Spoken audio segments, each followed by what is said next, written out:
Nesses tempos de pandemia, de incertezas tão vastas, incerteza sanitária, quando vem vacina, o que vai acontecer, incertezas econômicas, como a gente vai conseguir reabsorver todo mundo que perdeu trabalho, perdeu emprego, perdeu renda e retomar, sem falar todas as questões ambientais que hoje fazem parte indissociável de qualquer concepção de desenvolvimento socioeconômico, que passa pela sustentabilidade, não tem como dar volta nisso.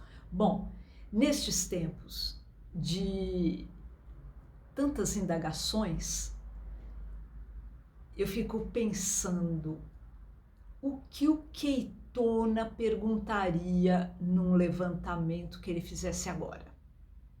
Quem é Queitona? George Queitona é um dos grandes marcos na psicologia econômica e na economia comportamental também, que ele chamava de economia psicológica, título do livro mais famoso dele, publicado em 1975, com uma massa de dados de pesquisa muito interessante. Aliás, esse livro está esgotado e pode ser encontrado na biblioteca da FEA, da USP, se não me engano na GV, talvez na São Francisco, né? na Faculdade de Direito da USP também. Enfim, tudo fechado nesse momento, infelizmente. Mas o que foi que o Queitona fez? Bom, primeiro, ele era um psicólogo húngaro que tinha emigrado para os Estados Unidos no início da década de 30, fugindo do nazismo, porque ele tinha origem judaica, e ele já tinha um interesse em estudar inflação, sendo psicólogo, e daí ele foi para os Estados Unidos, Universidade de Michigan, Departamento de Agricultura, que é o equivalente ao nosso Ministério da Agricultura, e lá pelas tantas, durante a Segunda Guerra, o governo americano ficou muito interessado em saber, claro, né, quais seriam as projeções econômicas para o pós-guerra. Então, quem ele chamou em primeiro lugar? Os economistas, claro. E os economistas o que fizeram? O que faziam até então, e alguns ainda fazem. Modelos matemáticos alimentados com os dados teóricos que eles tinham, partindo de hipóteses, roda os modelos, chegam em hipóteses.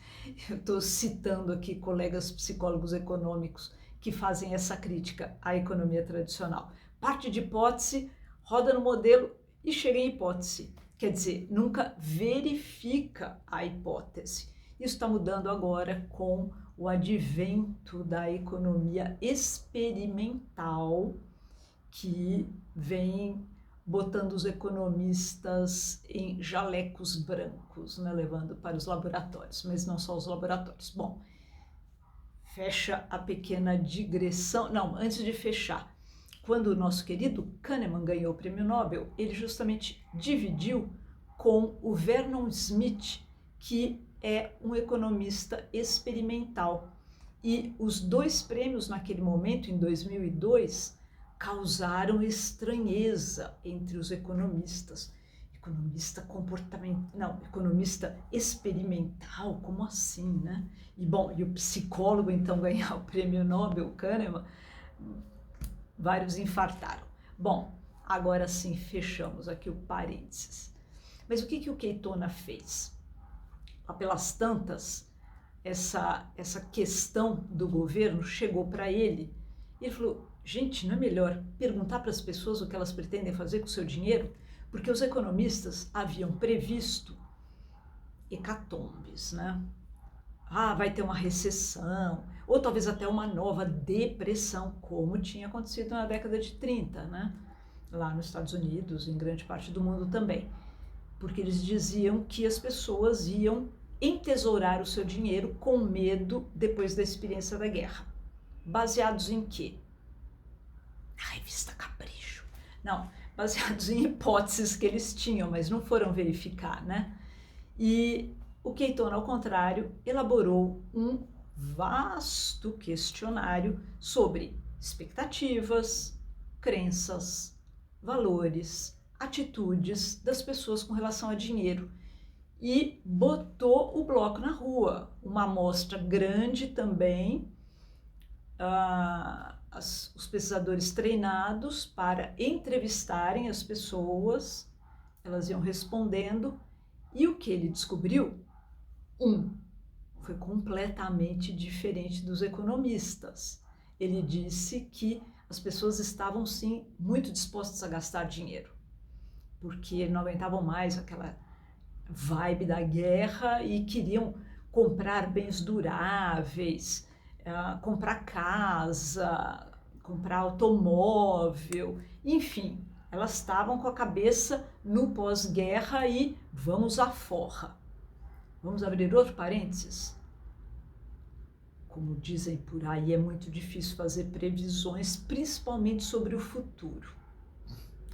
Blag à parte, eu não me arrisco a dizer absolutamente nada nesse momento. Que as pessoas vão à forra, primeiro porque grande parte da população está empobrecida. E não vai ser de uma hora para outra, lamentavelmente, que vão se recuperar financeiramente. Então, pode até ter aquele boom de primeiro dia, né? O Leblon lota no primeiro dia que abre os bares, o shopping tem fila no primeiro dia que abre. Mas quando os jornalistas vêm me entrevistar, eu sempre falo, isso é primeiro dia, né? A China vendeu 2 milhões de dólares no primeiro dia, não sei o quê. Sim, primeiro dia. Me conte o que aconteceu no terceiro dia, no 12º,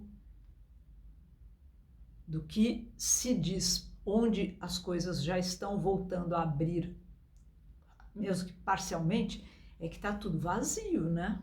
Porque as pessoas estão com medo. Sem vacina, né? Podendo ter consequências tão dramáticas, as pessoas não querem se arriscar à toa, né? Fecho parênteses de novo. Mas o que foi o grande lance do Keitona foi que ele escutou as pessoas e fundamentou as suas projeções em dados empíricos. Ele usou o método científico de levantar hipóteses, verificar as hipóteses, analisar os resultados e então fazer uma projeção. Isso também foi fundamental para começar a lançar essa moda de fazer os índices. Naquela época ele deu o nome de índice de sentimento do consumidor. Foi o primeiro no mundo. Olha que interessante. Hoje já virou assim super comum, disseminado, todos os países têm índice de confiança do consumidor, espalhado aí por tudo quanto é lado. Mas até o Keitona ter a ideia não tinha não.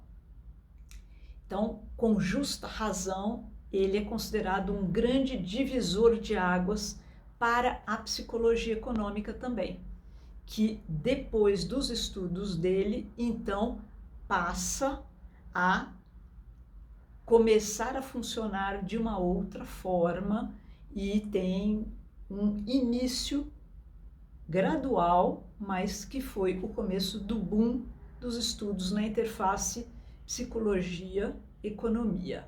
Então, Keitona, para nós, psicólogos econômicos, é uma figura fundamental e muitos lamentamos que ele não tivesse recebido o primeiro prêmio Nobel. Ele já é falecido. Mas, por isso eu fico então pensando, que perguntas o Keitona faria hoje num levantamento para as pessoas? Porque a gente tem visto projeções e eu fico aqui matutando, né? Até que ponto os conhecimentos da psicologia têm sido incluídos nessas perguntas, nesses levantamentos, nesses questionários, essas pesquisas de de mercado, de opinião, tudo isso que hoje é feito rotineiramente. Mas eu fico curiosa. O que o Keitona teria perguntado nesse momento? Hashtag suspense. Hashtag esperança também, né?